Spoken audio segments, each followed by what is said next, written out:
Hi, everyone. I'm Colleen Benelli and Robyn Benelli with the Reiki Lifestyle Podcast.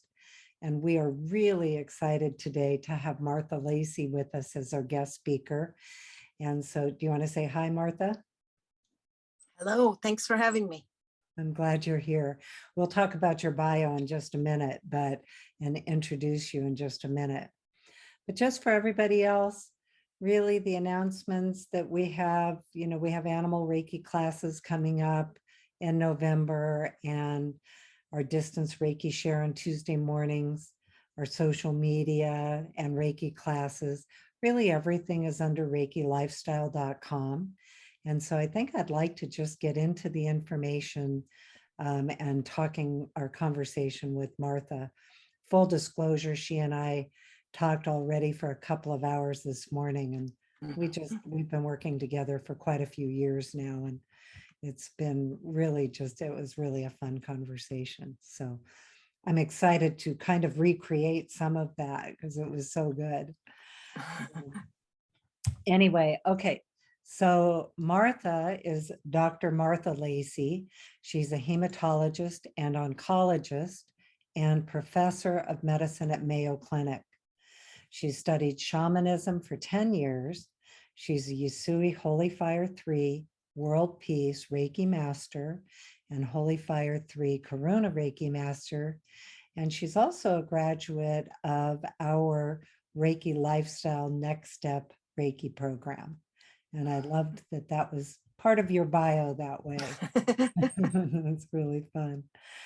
And her contact information is healinglightbridge@gmail.com. So you can reach her there if you want to send her an email. I'll let her talk about all that too. So Martha, I think let's go ahead and get right into it. And so what I would love to hear, and it's so interesting, we've worked together for so long, I don't know if I've ever even heard your whole story. So you want to share with us, well, maybe not your whole story, but all your healing arts and work at the Mayo Clinic, and I'll let you just go from there. Well, thanks for the kind introduction, and thanks for the offer to participate today. I really appreciate it. Yeah, we're excited to have you. Yeah, very excited. Well, as you know, I am a physician. I practice hematology oncology at Mayo Clinic, and I refer to it as my secret second life for the last 10 years, in the sense that about 10 years ago, I felt myself in kind of a searching mode. And I remember going to a small weekend workshop on intention setting. And my intention was I wanted to learn some type of healing by non-Western means. Because I was, we have, I deal in blood cancers, and we've made a lot of progress in blood cancers, but I always felt like I wanted to take care of the whole person. And I felt like there was at least some aspect of healing and care that I still needed to learn. And within about, a month or 6 weeks of going to that little intention workshop, a patient on the bone marrow transplant unit crossed my path. And we have a facility in town where our bone marrow transplant patients can stay. And he was telling me all about being a shamanic practitioner. He had studied with the Foundation for Shamanic Studies, and he was finding power animals for all the other patients at the Gift of Life House. And I was just fascinated because I had never even heard of shamanism before. And this was totally out of my realms of anything that had ever crossed my path before. And the next day he was excited, and he came back up to the unit, and he handed me Michael Harner's book, The Way of the Shaman. I'm sure you're familiar with it. Yes. And I went home and I read it, and I probably read it cover to cover that same night. And then within a day or two, it occurred to me what day it had been. The day he handed that book to me was the day the Mayan calendar was supposed to have ended.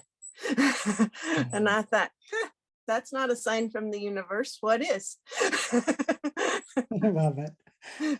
So within a month, I had signed up for workshops with initially with the Foundation for Shamanic Studies. And I learned how to journey and find, go to the different worlds and find power animals and so on. And then for the next, and then I just started becoming a regular at weekend workshops in various shamanic schools. I spent quite a long time studying with Hank Wesselman before he passed.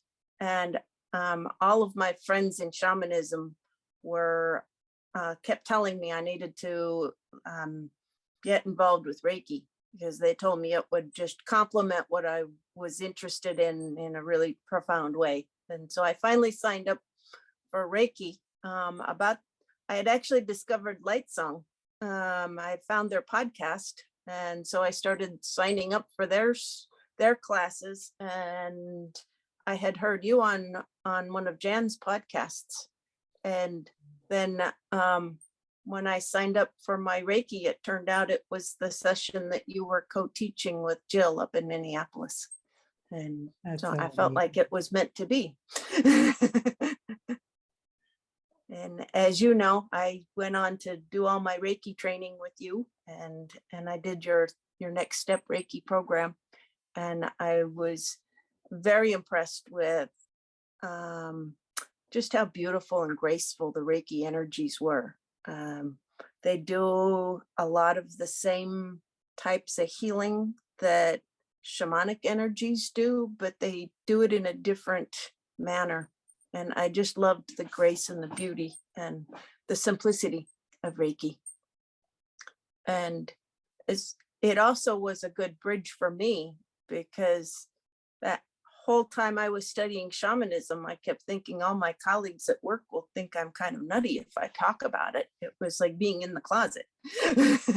And Reiki is something that health practitioners have heard of. So I didn't have to do quite as much explaining. And it was easier for me as a health practitioner to start bringing the different parts of my life together. And so I brought Reiki into the clinic, which has been really a very gratifying thing for my work life. So when you brought Reiki into your clinic, can you share with us about what that looks like and looked like and how you're working with it there? Sure. Just to clarify, that's at the Mayo Clinic, right? Yeah. So initially, I would do little small things like fill the exam rooms or my office with Reiki when I started working, or I would infuse Reiki into my stethoscope before I did physical exams. And then one time I was visiting with one of the nurse practitioners that I work with on the bone marrow transplant unit, and discovered that she was a Reiki master as well. And that kind of opened my eyes, because she told me about a few other people at Mayo who are also Reiki masters. And I found out that as I talked about it more and was more open about it, many people were very interested in it. And I found a number of other practitioners there that I didn't know about. I got involved in a clinical trial that a person in the general medicine division was conducting a clinical trial in the hospital patients, and I got involved in that. And then that led me to be interested in starting our own clinical trials. So we've, along with one of my now colleagues at the time we started this, I had a colleague who was one of our hematology oncology fellows, and she has since joined the staff and is one of my colleagues. And she got very interested in Reiki as well and wanted to practice writing a clinical trial. And so I said, well, how does this sound to you? It might be a little far out there, but we've not studied Reiki in hematologic cancers. Would you like to write a trial looking at Reiki? And she was all for it. So we wrote a trial in which we would randomly assign patients. They were patients with multiple myeloma because that's the blood cancer that I specialize in. And we would randomly assign them to either no intervention or sham Reiki weekly for 4 weeks or real Reiki weekly for 4 weeks. And when we were starting to write the trial, we were envisioning doing the Reiki in person, but then COVID hit. And we were afraid that IRB wouldn't let us do in-person Reiki sessions. And so we wrote the trial to be Reiki over distance, over Zoom. And so we opened our trial and we finished accruing our 30 patients. And we are now waiting to hear our data. We had patients do a lengthy quality of life study at the beginning and at the end of the 4 weeks. And we also drew a blood sample at the beginning and at the end of the 4 weeks. And we're in the process of analyzing those blood samples to see if we see any differences. What we're looking for is really the diversity of the immune system. We've got assays that can tell us sort of the quantity and the different types of immune effector cells. And we know that people with blood cancers have a narrowing of both the number and the diversity of their immune effector cells. And we were just hoping to show that 4 weeks of Reiki might make their immune system more robust. It's going to be another 3 to 4 months till we get all those studies back. So you'll have to wait with bated breath till the end of January for results. That was my next question. So I know everybody that's listening, that was their next question too. In the meantime, we are modifying our trial now. We're going to put in an amendment to treat an additional 10 patients with in-person Reiki. And we'll be doing the same studies before and after. One of the pitfalls of our trial has been that because we did the Reiki over distance, we didn't have a uniform time point to get those post samples. So I don't know if we'll have missed our window of opportunity to show a difference in the blood, in the immune effector cells. So when we do the in-person Reiki, since they'll be there, we're going to have like a blood draw immediately afterwards and maybe an hour afterwards. And if they're local and here in town, we could possibly even get one the next day to see if the changes, if there's a certain time point when you can see the changes in the immune effector cells. Makes sense. Was it over a month for the in-person as well? Yeah. Over 4 weeks. Yeah. Okay. Yeah, we want to try to make them as similar as possible. But, and I had a question, but I lost it. So Colleen, I saw you start to talk too. Well, so you also talked about the information that you gathered from them at the beginning and at the end. What was that about? That's sort of a standardized questionnaire that's been used in many other quality of life studies. One of my colleagues is doing a lot of work with patient reported outcomes and quality of life measures. And so we used a tool that she had recommended and that she had used in other myeloma studies. And it measures, it's about 40 questions, and it has questions that get after 7 different domains that reflect quality of life. So it'll be a pretty robust questionnaire and data set. And we just sent our data off to the statistician this week. So we're I can't imagine that the quality of life studies won't be strongly in favor of Reiki, because I didn't do all the sessions on these patients, but I did a number of them, and I was very impressed with just how powerful the Reiki sessions were for our patients. And the results they experienced for quality Yeah. of life. Yeah. Do you think there was, how did it work as far as like, because were these patients familiar with Reiki? I was just wondering about the distance aspect of that for them. No, by and large, very few of them had even heard of Reiki before.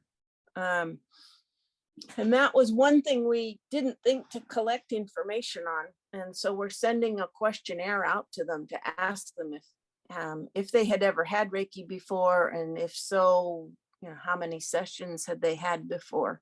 And so we can see if that affects our patient reported outcomes. But most people had never heard of it before. Interesting. And when we did it, the way I would describe it to patients was that we were in a session over Zoom, and we actually had them play the music. We were able to share audio, so we could play the Reiki music that you actually play in your classes, and the patients could hear that. And I would describe it as, I will have you in my mind's eye and be treating different parts of your body, and I would narrate it. So from the patient's perspective, it was much like a guided meditation. And I think many of the patients seemed very surprised to find how relaxing it was, and how really altered they got. I remember one kind of big burly Iowa farmer type guy who I'm pretty sure signed up just because his wife made him. That's kind of what I was wondering, like, about that.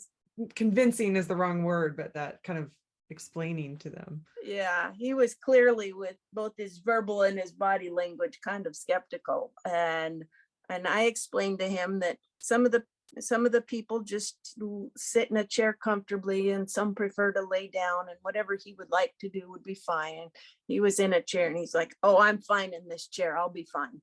And we got all done with our session about 20 or 25 minutes later, and it took him a long time to open his eyes again. And the only thing he could say is, "Next week I'll lay down."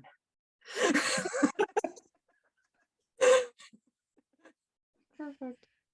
Oh, That's the best. So who were all the practitioners for the study? Well, by and large, they were people I had trained. As I got more open about Reiki and people were curious, a number of my friends and colleagues wanted to learn how to do it. And so I started giving Reiki classes, and I have trained, I think, 3 other physicians and a couple of nurse practitioners, and a couple of nurses, and then in our division. And then I was approached by our palliative medicine division to train their nurses and social workers. And so I did at least 2 Reiki 1-2 classes with 13 palliative medicine nurses and social workers. Oh, that's exciting. Yeah. And at the Mayo Clinic? Yeah. Oh. Yeah, it's been fun. And like I say, the more I'm open and out there about it, the more interested and intrigued my colleagues are. And especially nurses are very open to Reiki, and physicians are getting there. Well, and also then the value of Reiki for them personally, for their own well-being and self-care too, as Yeah. well as patient care. Yeah, it's as you know, it's a tremendous tool for stress management. Yeah. And we need that in our profession. Yes, you do. Yeah, working with really such serious illness. Yeah. What made you think in the trial to study the immune, you called it not receptors, but Spawn? Really the immune diversity. diversity? Yeah. I had attended a lecture from someone who was studying T-cell repertoires, and he flashed up a slide of before and after Chinese herbs. And I was like, huh, well, if you can see that with Chinese herbs, we must see something with Reiki.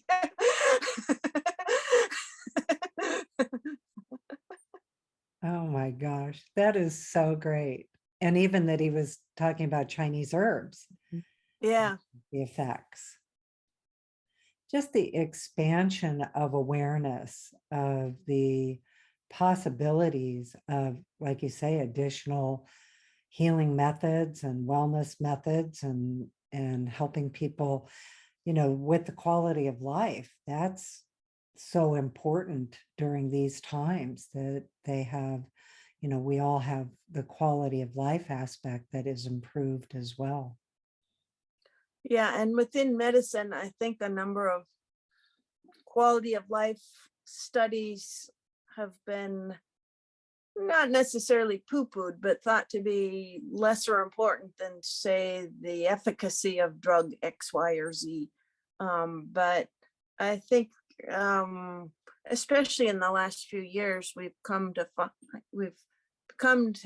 have a better understanding of just how intertwined the two are, because our patients are not going to be compliant with their regimens if they're having terrible side effects or their quality of life is terrible. And, we may send them out with a prescription for a chemo drug that they're taking by mouth at home. But if they're having terrible side effects from it, that doesn't necessarily mean they're taking it. And so the two are very, very intertwined. And I think there's getting to be a more full understanding of that we do have to take care of the whole person, not just prescribe a regimen. Well, even just the fear of taking a prescription that's going to make you sick. It's like, even if they do it, it's that taking it from a fear-based perspective, like, oh my gosh, this is going to make me so sick. Even if they do take it, it's probably also has to affect different pieces of them. Yeah. And so many of our patients have issues with pain because both our diseases and a number of our treatments cause issues with neuropathy. So people will get painful burning feet commonly. The cancer that I deal with causes a lot of bone issues because it tends to cause a lot of either outright tumors in the bone, or it causes osteoporosis and people get a lot of compression fractures. And so just finding non-pharmacologic ways to help with the pain and the anxiety is really very important. Yeah, thank you. Anxiety is probably a better word to use for that. Yeah, the symptoms. Mm-hmm. And that's one of the things that we know. When I was volunteering, and again, a lot of that changed with the pandemic, but volunteering here in Portland with the Northwest Reiki Association, bridged the medical and the Reiki communities. And we had really quite a good volunteer program in oncology clinics. And just the simple intake form of, we had 2 questions from 1 to 10, what is your pain level? From 1 to 10, what is your stress level? And just seeing that form alone with no explanation about what Reiki is, they were very clear that we were just simply to give Reiki, no processing or really big discussions around it. And really within 20 to 25 minutes of Reiki, and they were actually in the clinic receiving a drip chemotherapy. They their pain and stress level, and it's been a little while, so I'm not sure if I have these reversed, but the stress level went down from 92% from an average of 8 down to 2 or less. And then the stress level or the pain level was in the 80 percentile of, again, from an average of 8 or 9 and going down to 2 or less. And really seeing those results that, of course, didn't have any ability to go through a legitimate trial, but you could see the results. We all knew the results. The physicians, the staff, everybody could see the results. And we also did treat the staff. So, it really made a difference for them as well, because as you say, it's an intensive profession for sure. Work with the people. Yeah, go ahead. Yeah, I have found even when I was doing the sessions, as a giver of Reiki, you wind up with a lot of benefit. And I would finish these sessions with the patients over Zoom, and I remember knocking on my colleague's door next door saying, "I can't believe I'm getting paid to do this at work." Right. I felt so good after giving the sessions. So, thinking about the distance Reiki, and we haven't talked about this at all, but do you have any thoughts on why you think it all works? Like, it's still fascinating to me because the distance Reiki, as we know, is every bit as powerful as in person. And yet it still falls into that mystery category of why does Maybe, that work? but instead of the person that just won the Nobel Prize for the non-locality. I mean, True. the mystery might be becoming a little more clear. Yeah. But yeah, Martha, sorry, go ahead. No, that's perfect, because you're right. I struggled to understand the article I was reading in the New York Times about that Nobel person, because they were trying to explain black holes and quantum physics and being entangled. And but I do think the reason distance Reiki works is because of intention, and that consciousness and energy connects us, and it connects us instantaneously, even over long distances. That almost segues into the web, right? That you're It working does. with. Yeah. Do you want to go ahead and go there? Sure. Your shamanic work. As part of my shamanic training, I've spent, this is now my second time through the class, so learning to work with a single being for the course of a year.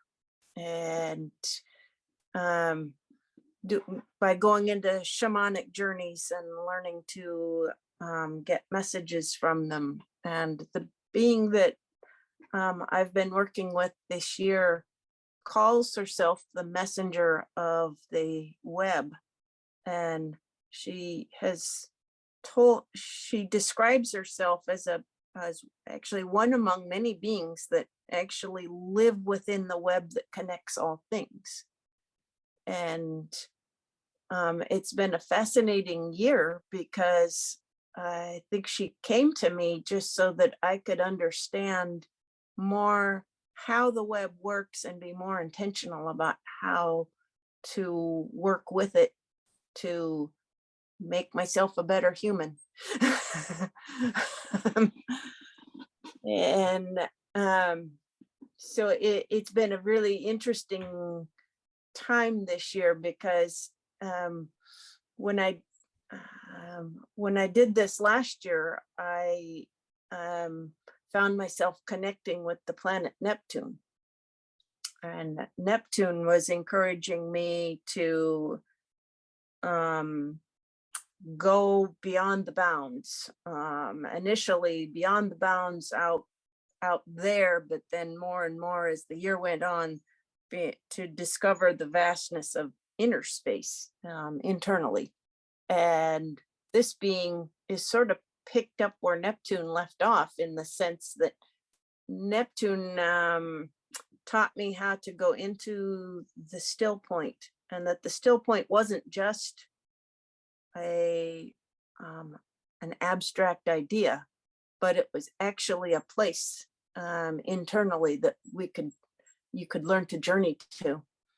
And the way Neptune showed me things was that the still point had a polarity, and that you journey down into your heart center and find the still point, and one side of the polarity connects you to your physical body and your energetic body that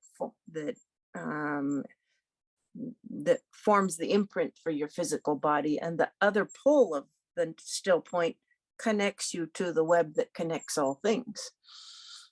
And then this year, the being that I met and have been working with is a being that's part of the web that connects all things. And she's been teaching me that the web that connects all things is actually composed of the consciousness of all things, and that consciousness is arranged in almost a crystalline matrix that we can interact with. And it's not just the consciousness of human beings, it's the consciousness of all things. And so it's been an interesting journey this year. I've been getting the messages in ways that I wasn't expecting, and in times I wasn't expecting. I have found that some of my most vivid messages have actually come out in nature. And I've had a number of times this summer where I came eye to eye with a deer and made eye contact for what felt like a long time. And I had an episode this summer where I saw a great horned owl out in our property, probably 20, 30 feet from me at 9:30 in the morning. And it locked eyes with me for a long time. And cows and horses have locked eyes with me several times. And I've just gotten the message with each of these episodes that we're all part of the web, and I could feel them in the web, and that I could feel that they're responding to me and I'm responding to them. And it gave me some insights about, I guess, synchronicities, and, that actually our interactions with the web create what we referred to as synchronicities, that before I might have just thought were coincidences, or they were me just all of a sudden noticing things that I didn't notice before. But it actually gave me a very strong message that no, it's actually synchronicities arise because of what you're sending out into the web, and it mirroring things back to you. I've seen that kind of with empathy, that and I like the visual of the idea of the web, because it's like part of why that happens, excuse me, is that when somebody else is feeling something as an empath, when somebody else is feeling something, it kind of pings those frequencies within you and in your biofield, or within your spirit, or however, you define that, both. And so to me, that's like, oh, that would kind of make sense, that wavelength is like traveling among that string of that wave or of that web, and then kind of pinging that feeling or pinging, you know, all those things that we pick up as empaths, that we pick up on as empaths. And it's really interesting. It's kind of exactly what you're saying with the synchronicity and that mirroring effect. Yeah, one of the ways this messenger described it to me was Jello. Yeah. And I was laughing, thinking finding enlightenment through Jello, but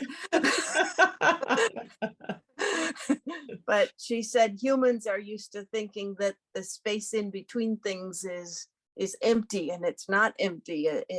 She encouraged me to think of it more like Jello, and as you're sending your thoughts into one part of the Jello, it's actually wiggling and being felt throughout the entire lump of Jello.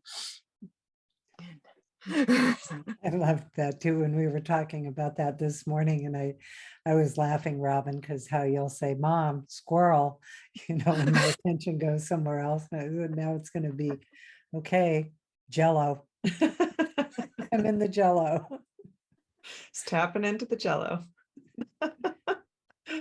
Well, the other question that I had about it, and it's so interesting that we, you know, I hadn't correlated the distance Reiki energy with, of course, that web. It's that same idea.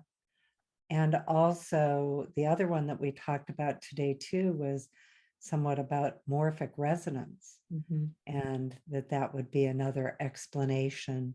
And just to mention what that is, where, you know, two people have the same idea at a completely distant, you know, at a distance, and have the same idea, and even sometimes manifest. For instance, the pyramids, you know, in South America and Egypt. So just some of those as examples. Well, it's just tapping into the Jello. Both, it's like, you know, wiggling it in both people.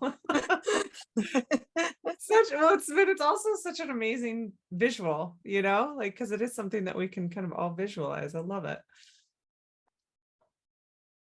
Yeah, and the other message that I've been getting is that this web is, it will mirror back your thoughts and emotions, and it's completely centered on me, and yet it's completely centered on you. It's completely centered on everyone.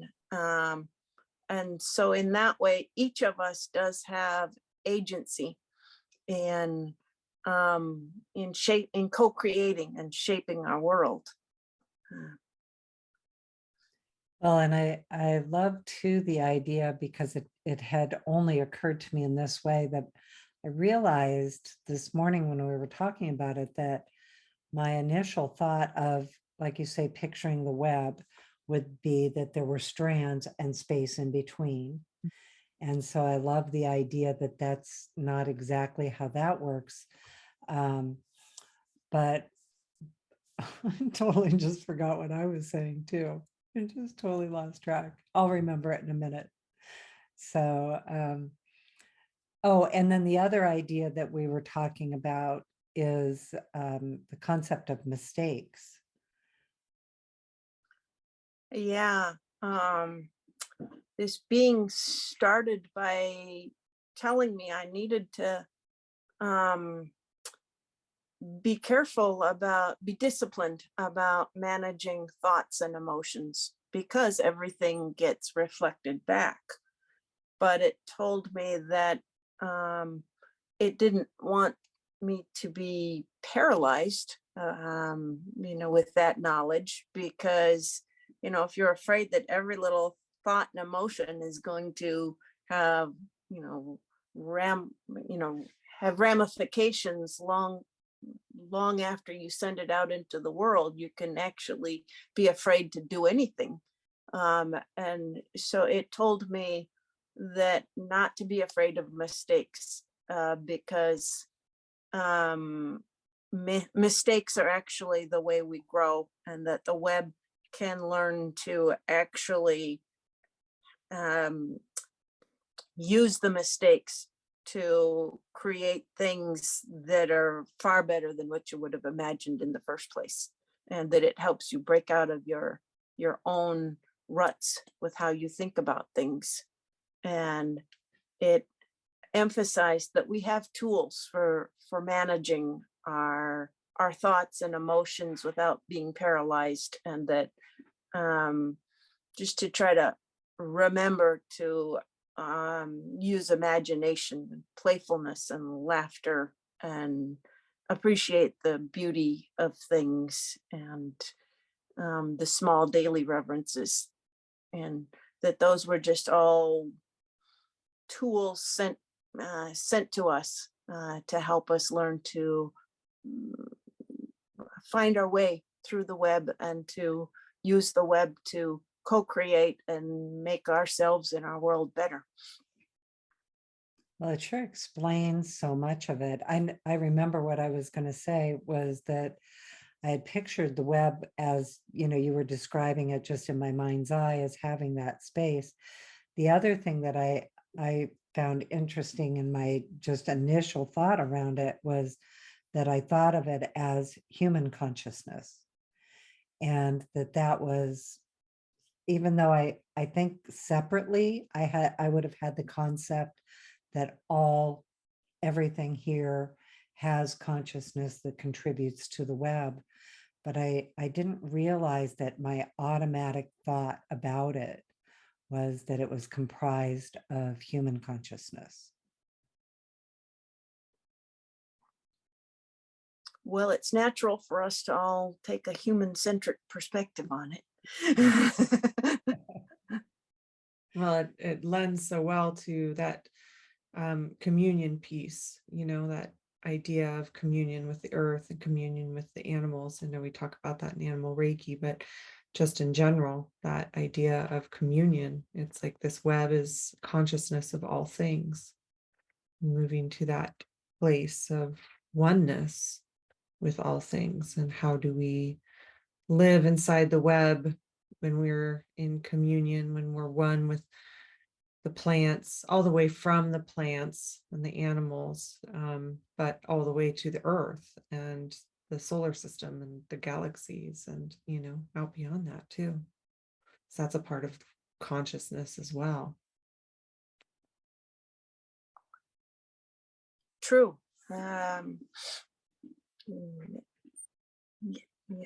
You guys know me well enough to know that I've become kind of obsessed with reading and learning about astrology, and it's largely from exactly that, Robyn. I feel like all things are contributing to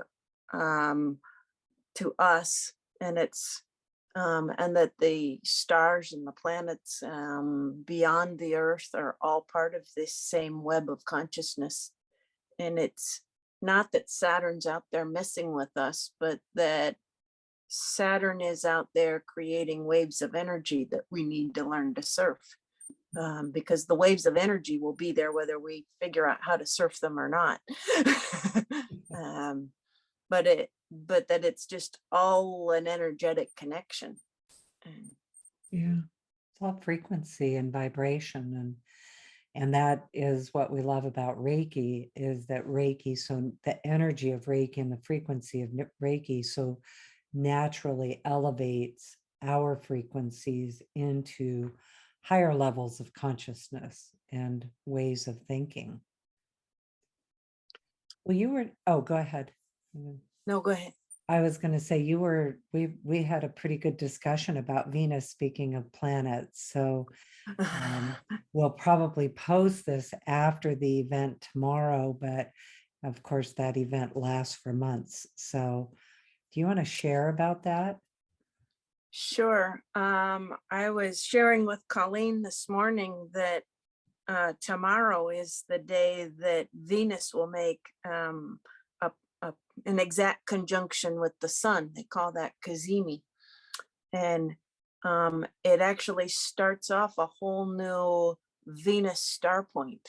As Venus makes its rotation around the sun, and it forms a 5-pointed star between the Venus. By the time the Venus does its retrogrades and conjunctions and direct and retrograde, etc., as it rotates around the sun, it makes a perfect 5-pointed star from our perspective. And so at any given time, in any era, there's 5 points of the Venus star that Venus is going through. And tomorrow it's going to be a conjunction at 29 degrees of Libra. And it's the first time since 1879 that this will happen in Libra. And it's been in Scorpio, and it will retrograde back to Scorpio one more time in 4 years from now. But then after that, it will be in Libra for the next 110 years or so. I think till 2131. And so that means that it's ushering in, it's bringing in a whole different wave of energy.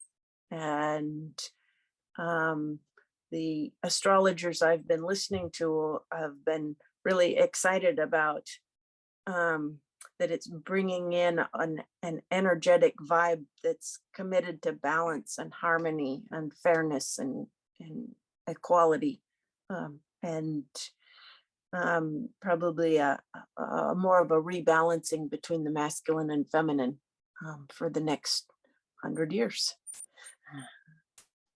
I just thought that was the best news I've heard in a while. Like 2023 news flash.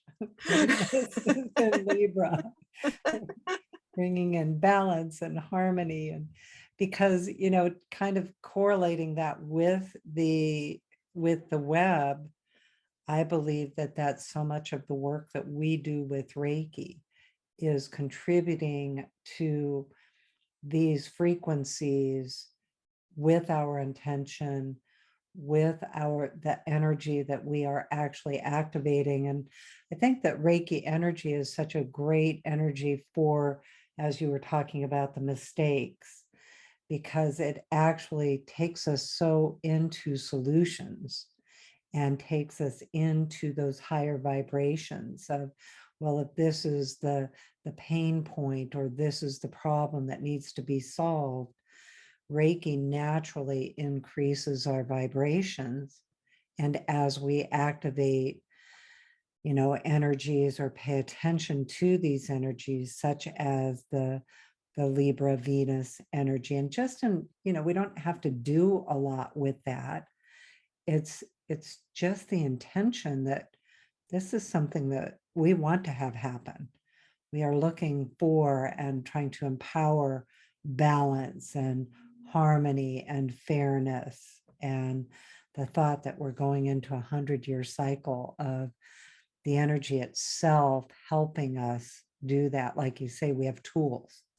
And so that's one of the things that Reiki is a tool that can tap into these. And this morning, again, and Martha is going to do something for us in a little while with the journey and invocation. But this morning she did the invocation for us at the beginning of our meeting, and really activated the energy of that Venus. And for me, it was very cellular. So that took us into the whole conversation about epigenetics and the mitochondria and Reiki. And so I would love for you to share just those ideas too, as we talked about how, for me and my inner awareness, I have really been connecting in with the Council of Grandmothers. And when I speak of grandmothers, just to clarify, people do not have to have grandchildren to be engaged with grandmother energy. In fact, I've even seen small children that have grandmother energy. So, and same thing with gender. It doesn't have a gender. So anyway, we got onto that whole discussion. So I would love for you to just go back into that. And Also, we will post the articles that you wrote. So if you want to mention those too. We'll post Sure. those. Fortunately, with my medical background, I've been able to frame some of the visionary things I see in sort of biologic terms. And one of the first things that I noticed when I was in visionary states within Reiki was that Reiki is really affecting us through epigenetics, and it affects us at a cellular level. And when I talk about epigenetics, it's really referring to the ability of cells to turn on and off DNA. You know, your genetic code is what you were born with, and it's the same genetic code you're going to have your whole life, and it's identical in every cell in your body. But what makes cells different, and why you have liver cells and heart cells and brain cells, is because the cells are expressing different proteins, and they do that by turning on and off the genes in a different genes and in a different order. And when they turn those on and off is very much determines health of the cell. And for me, when I started going into visionary states with Reiki, I would see the Reiki energy coming down and right down into the cellular level. And I almost saw it like a music conductor. And the cells were sort of lined up around it, looking at it. And the Reiki energy was, you know, just like a conductor pointing at, okay, you're on next. And then you, and the cells would turn on and off and find their highest, healthiest expression as a result of the Reiki. And I wrote about that in my article for Reiki News magazine about epigenetics. And then the next sort of insight that I got from working with Reiki in kind of a visionary state was realizing that we can communicate with our grandmothers through our mitochondrial DNA. Really, we can communicate with all of our ancestors through DNA, but it's a myth that you get half your DNA from mom and half your DNA from dad. You actually get more DNA from mom than dad because all of your nuclear DNA is half and half. You get one set of chromosomes from mom and another set of chromosomes from dad, and those become stored in your nuclear DNA. But the ovum has mitochondrial DNA within it. And so, and mitochondrial DNA are pieces of DNA that are out in mitochondria, which is the powerhouse of the cell. And there's thousands of copies of mitochondrial DNA in every cell. And so even though it's not very many genes in that mitochondrial DNA, you have a lot of it. It makes it up in sheer copy number. And so you actually have more mitochondrial, I mean, you have almost as much mitochondrial DNA as nuclear DNA altogether. But because it's passed on solely through the maternal line, because when egg meets sperm injects the DNA, but it doesn't inject any, it doesn't even contain any mitochondrial DNA. And so when all of the mitochondrial DNA in your whole body was derived from your maternal line, and it goes all the way back to prehistoric times. And so every female in your lineage has left an energetic imprint on that mitochondrial DNA. And so for me, it was a very powerful way to learn to develop a journey internally into the cells to connect with the grandmothers. And I've found wisdom from my own maternal line, and I've helped some other people do it through kind of a guided meditation. But I think that it carries resonance, and you can learn to tap into that resonance. And so men and women, or, both genders have mitochondria? Yeah, it's in every cell. Okay, it's in every cell.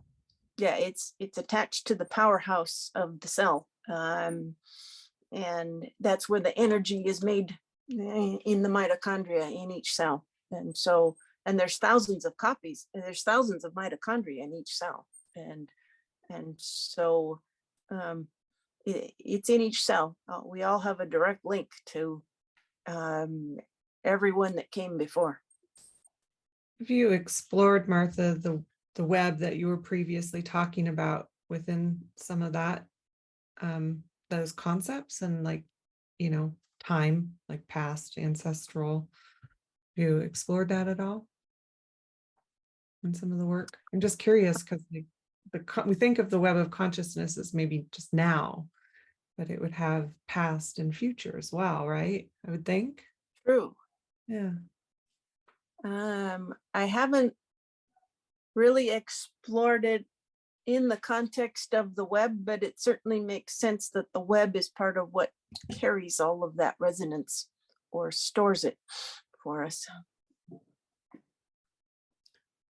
That's almost even like as big as concept as the universe.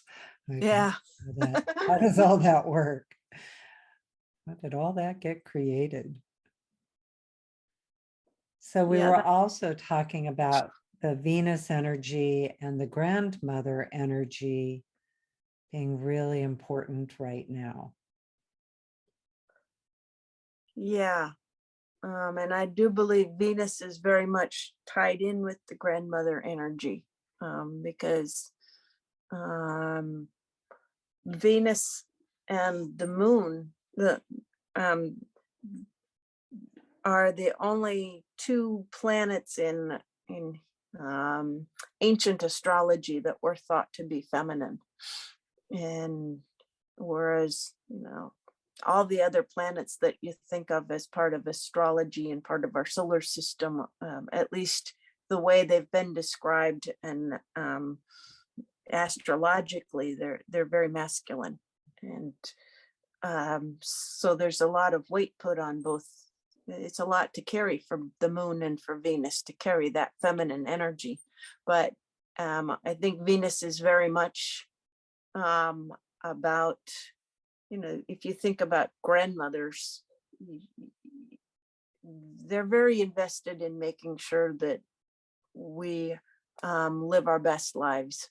And when I've journeyed to them, I've found that they're very, very helpful. They are just so excited for us to be our best selves, and they're very willing to send their wisdom and share their gifts and talents. And I believe that a lot of that same energy is connected with Venus, and that Venus is a way to anchor in those energies into the system now. Well, and even with the epigenetics, and we think of Reiki as activating our gifts and talents, and that's just, a very general term for, as you say, what activates each cell and each gene to wake up with our ability to be our best selves, and also to learn from the wisdom of those who came before us. And I also think of it, and thinking of the web in the future, that we have access to that energy as well. And at the very beginning of the pandemic, and so much was happening, and I was working with another woman, and we both worked with grandmother energy, Graciela, and we were told by the grandmothers to go to the descendants to ask what we could do to help. And that's when it really clarified for me that, again, in that soul level, there isn't the time that we think of as, oh, everything in our past life or our soul's history is in the past, because actually outside of this space, and we think of the earth as the first heaven, using that terminology, and but that we have access to the descendants and even the grandmother energy of the descendants. And I think that's why it was so helpful to learn how to use the distance symbol, because for me, the distance symbol is what takes us out of time and space and puts us into the place where we can access all time, forward and back. So another question that's popping into my head, I want to remember to ask before I forget. When you were talking about Venus and the moon being the feminine, I always think of the earth as being a feminine planet too. Is that part of astrology, with the earth being a feminine planet, like Mother Earth? Well, I don't know that it's actually part of astrology, but it certainly is prevalent in many, many ancient cultures. Gaia was feminine, and Pachamama down in South America is feminine, and Mother Earth is feminine. And so I think that's a very prevalent notion. Yeah, I think of it as the earth creates all life by receiving light from the sun. And so there's the giving and the receiving, the masculine, the feminine, and that life is created. And I love the idea that all the life is created through the web. Yeah.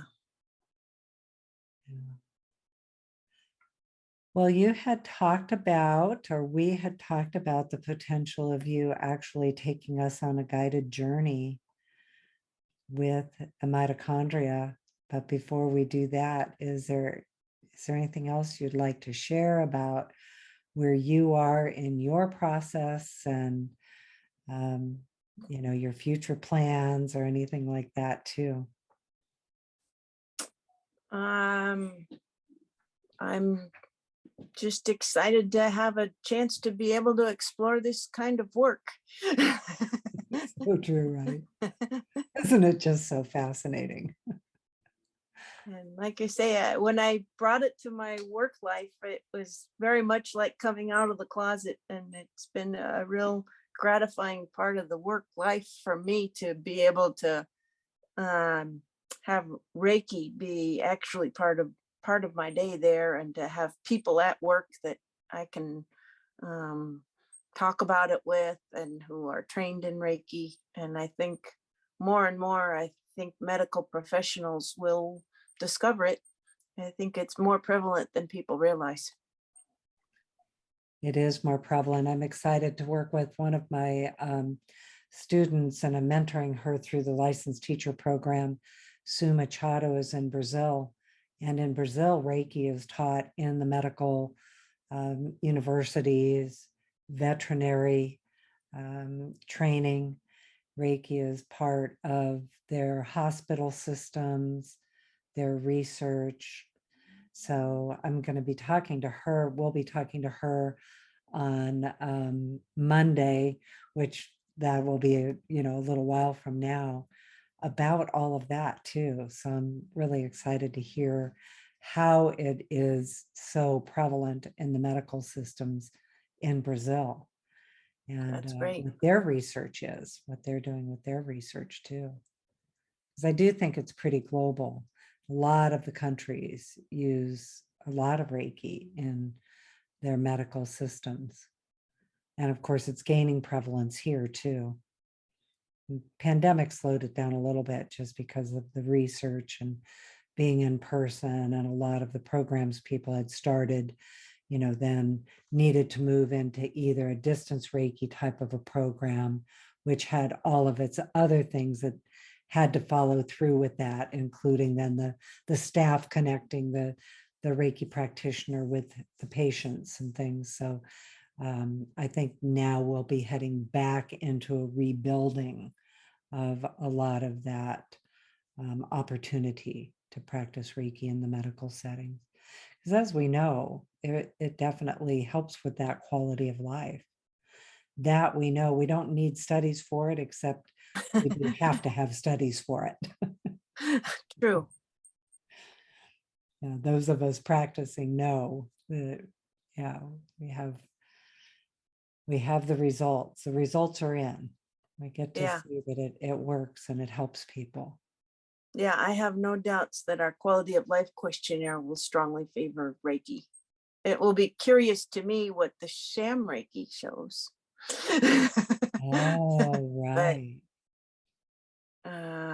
because I do think that some of the benefits could be because people are expecting benefits, Mhm. but that's okay. Whatever brings the benefits works for me. I Yeah. always think that way.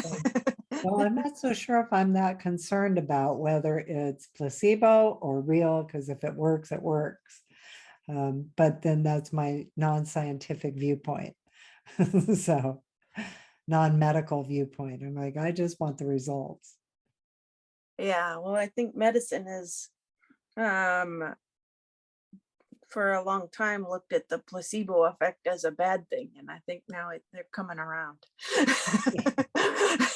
Yeah, we'll take it. Not a bad thing, but a confounding thing. A confounding thing, and also then making it kind of less real, almost like Yeah, our question of, are you making it up?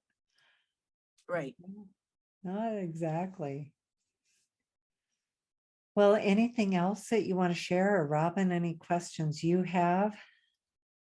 No, I mean, it's just fascinating. I think really we could ask a million questions and go on about these subjects forever. So yeah, it's all, I love all of the topics that you bring in all the time. I know when you're going through your Neptune work, it was really fascinating as well. Just the idea of working with a planet that closely and journeying to a planet and just learning all the qualities from a combination of like the astrological ideas of what that planet, and then going even deeper and further with it. So yeah, it's always fascinating to talk to you, Martha. And it's just in all the different subjects too, because like this web of consciousness that you're working with is fascinating too. So I feel like I could ask you all the things. Well, and your regalia ceremony is in November, so Oh yeah. I'll definitely talk to you after that too, Yeah. to I find out. am curious too with the web of consciousness, how, and astrology, how like the sacred geometry plays into it as well. Seeing like all the shapes and the web, and also with how the planets kind of interact with that too. Well, it's fascinating how much geometry is actually involved with all of this. The you know the ratio of Earth to Venus rotations is actually they're in what they call phi rotation, which is in you may have heard of it as the golden rule. And it's this ratio that is, it's the ratio of a spiral or you see that same ratio in recurring in nature over and over and over. And that 5-pointed star happens in that same ratio. Right. And so that just, it just reiterates how important that there is something about sacred geometry that just resonates for us.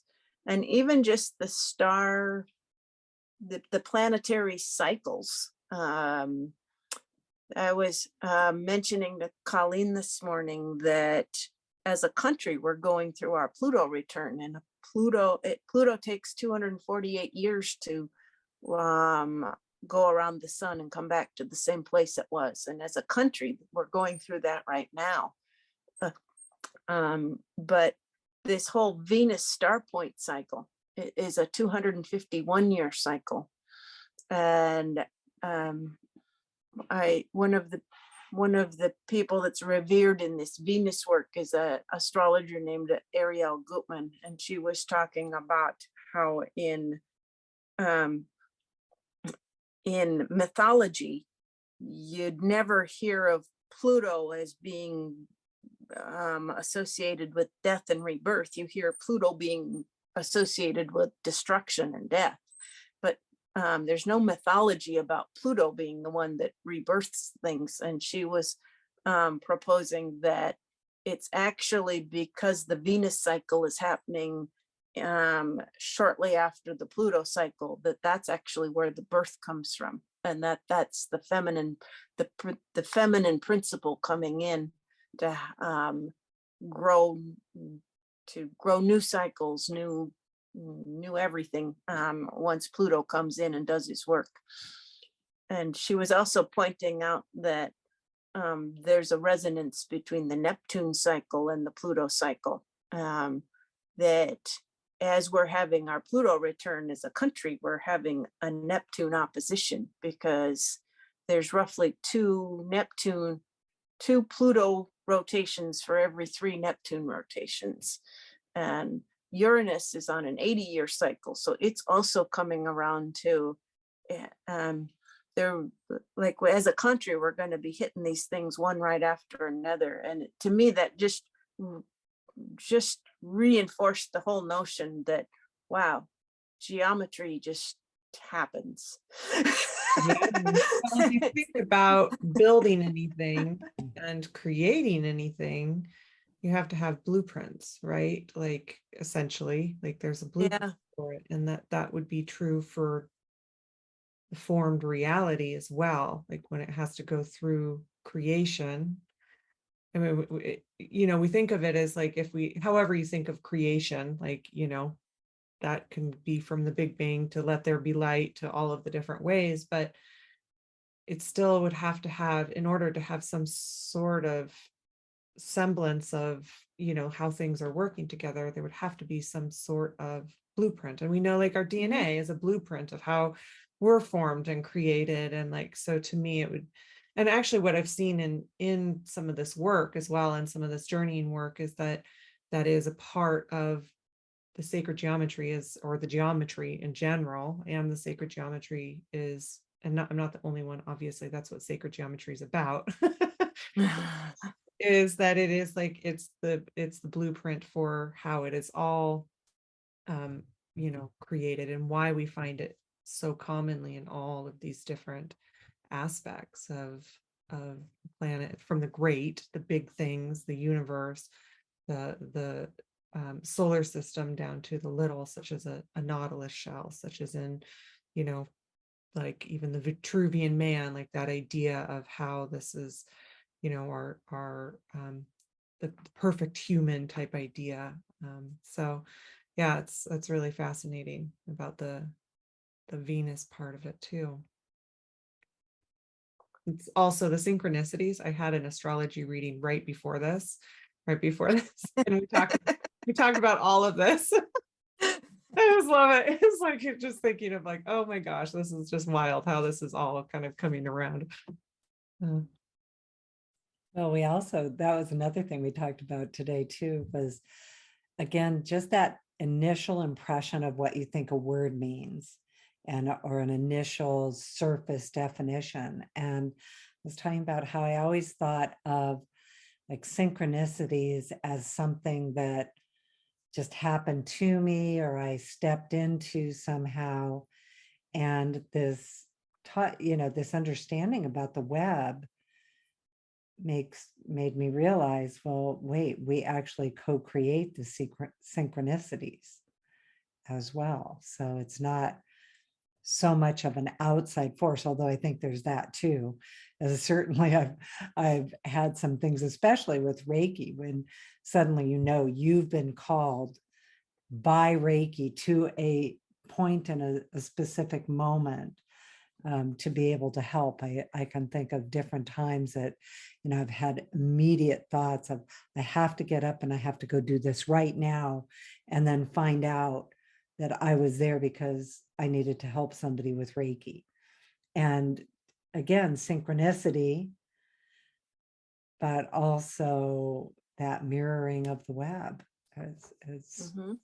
just such a fun thing to think about, but also the value of the benefit of really connecting in with these concepts. And for me, letting Reiki help me connect into that concept. And that was another question I was going to ask you that you talked a little bit about too, is I know you learned how to do journey work through shamanism, but also how you journey with Reiki. So if you could just share a little bit about that for our people that are listening too, so they have an understanding of how that works, to gain that information and journey with Reiki energy.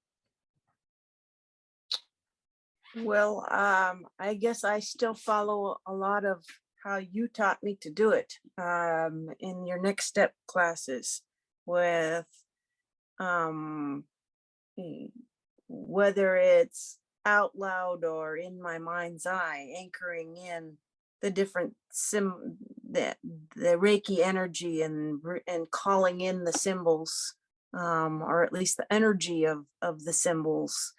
And then once that's anchored in, then I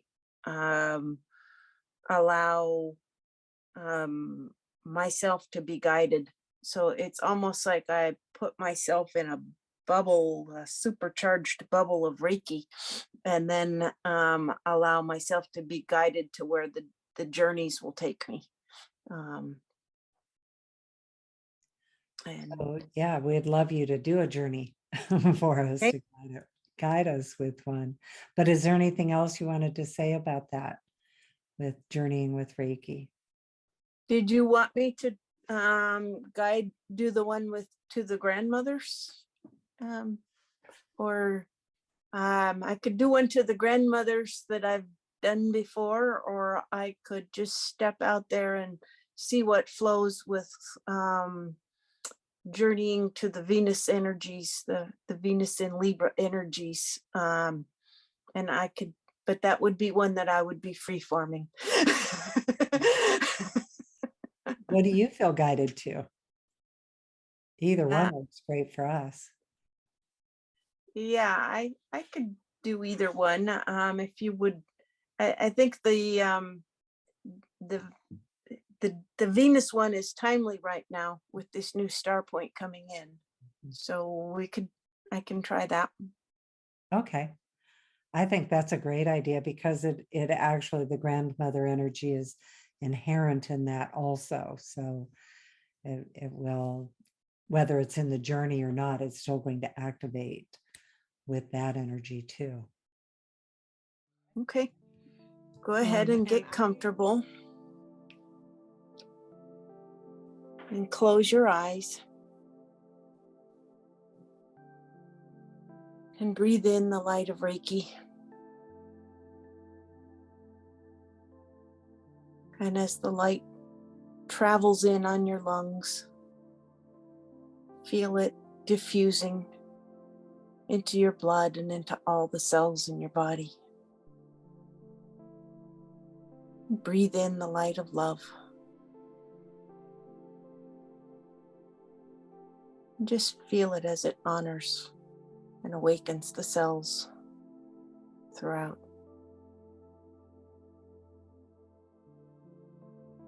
And go ahead and breathe in the light of divine wisdom, awakening your imagination, your sense of exploration, aligning you with your higher self and your higher purpose.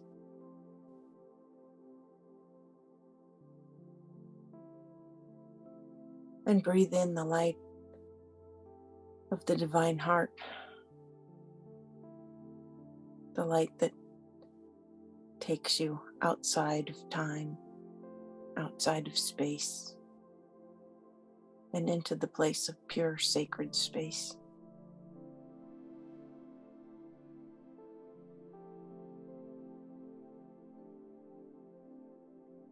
And as you breathe in the lights of all the different symbols of Reiki, invite in any of your guides or protectors that you may work with.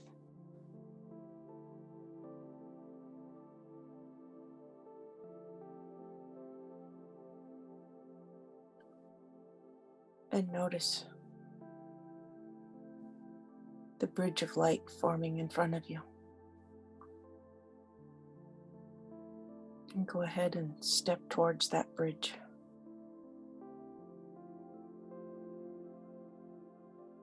Feel that bridge taking you up.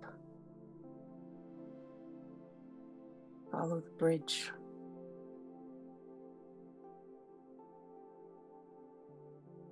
Up through the layers of earth, atmosphere, up into the clouds, beyond the clouds into space.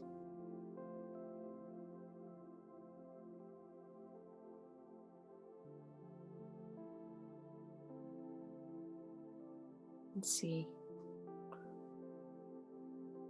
the beautiful stars around, greeting us,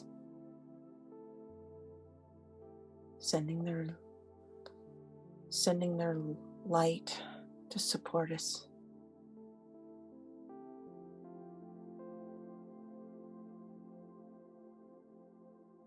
Until we find the beautiful light of Venus.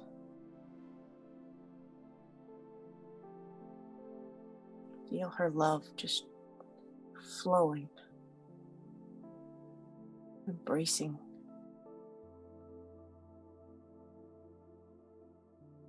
the warm, comforting hug of a mother or a grandmother.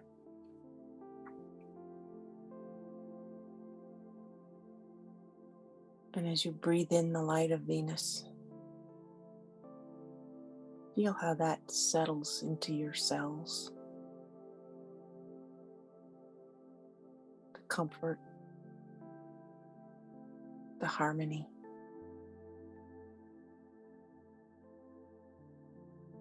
The balance, the resonance.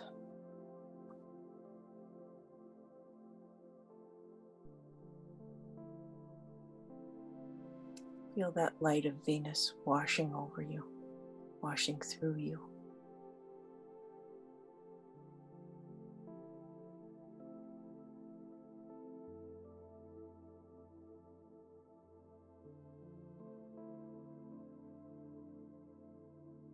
Feel her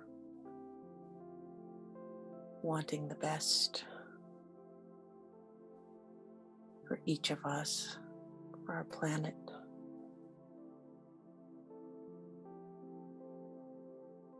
Her love, her support, her guidance.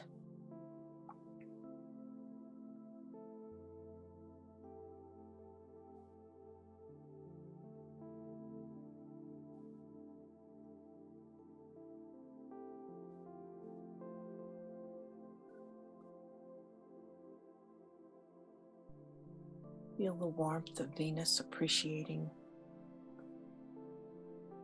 the daily comforts in life. The time with family or friends.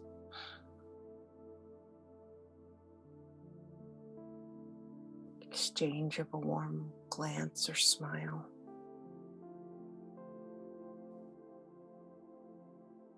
That knowingness. Knowing you're connected.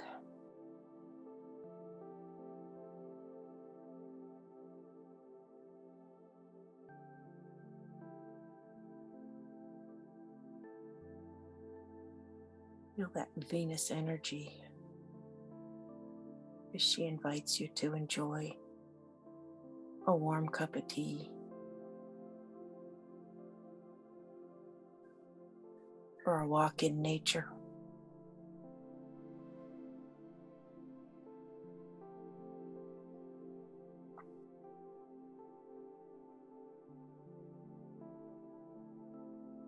That appreciation for a fall, crisp day.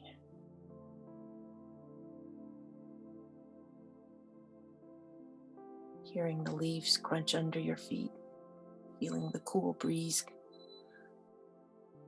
and feeling the warmth on your cheeks as you look up at the sun.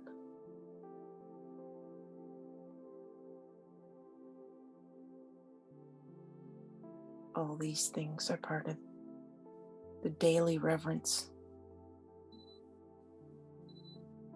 that she brings, that she anchors in.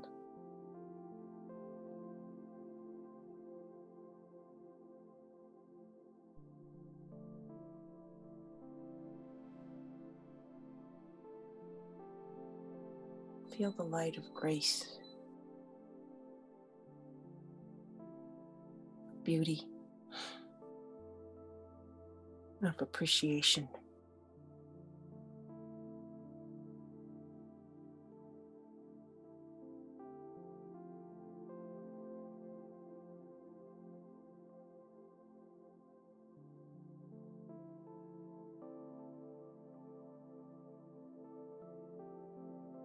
And as all these lights and frequencies of Venus wash over you,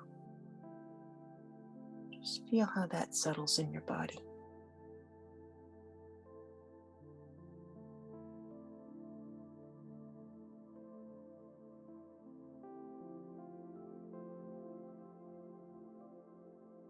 Feel the resonance, the responsiveness.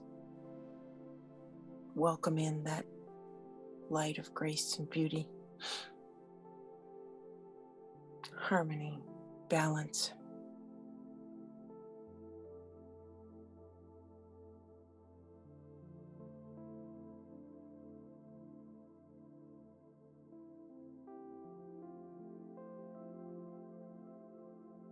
That sweet relief of being able to just lay down the burdens and enjoy things for a few minutes.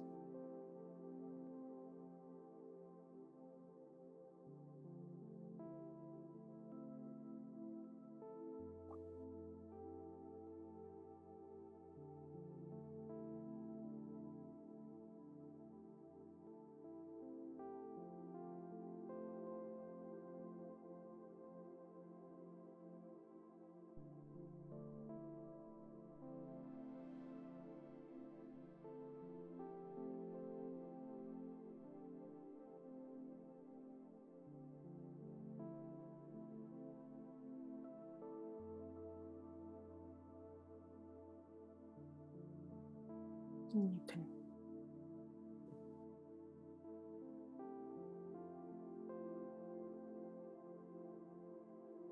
can go ahead and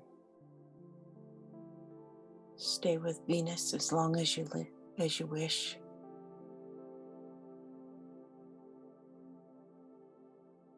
And when you're ready, notice the bridge of light in front of you. And go ahead and step on it and come down. Before you leave Venus, just reach out and grab some of that good Venus energy and tuck it in your heart. And then get on the bridge and come down, knowing she's here, she's in your heart. And you are helping to anchor her into the earth.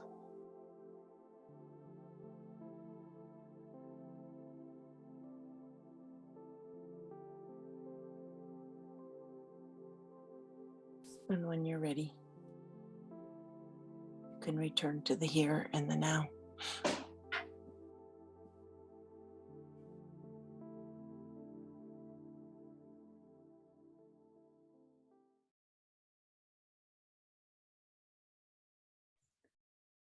I could have stayed there much longer, but I was aware that we're on a podcast. Thank you so much. Oh my gosh, that was just beautiful. Oh, Well, thanks again for having me. mhm. Well, thank you, Martha, and of course, Robyn and myself. We're really excited to have you here and excited about our work together, and can't wait to hear until after your ceremony in November and everything that happens with that. And again, to reach you, can you give your email address again? Sure, it's Healinglightbridge at gmail.com. Great. And Robyn and I are ReikiLifestyle.com. And excited to hear about the study results too. And end of Oh, January, I think you said. Yeah, Maybe after that we can come back on and talk about it a little bit. mhm. that would be great. All Well, right. thank you for everybody that's listening. And again, you can find out all our information. And if you lose track of how to get a hold of Martha, you can also, email us and at ReikiLifestyle.com, and we can make that connection with you too. So thank you so much, Martha. And we'll be talking soon. Okay, thanks a lot.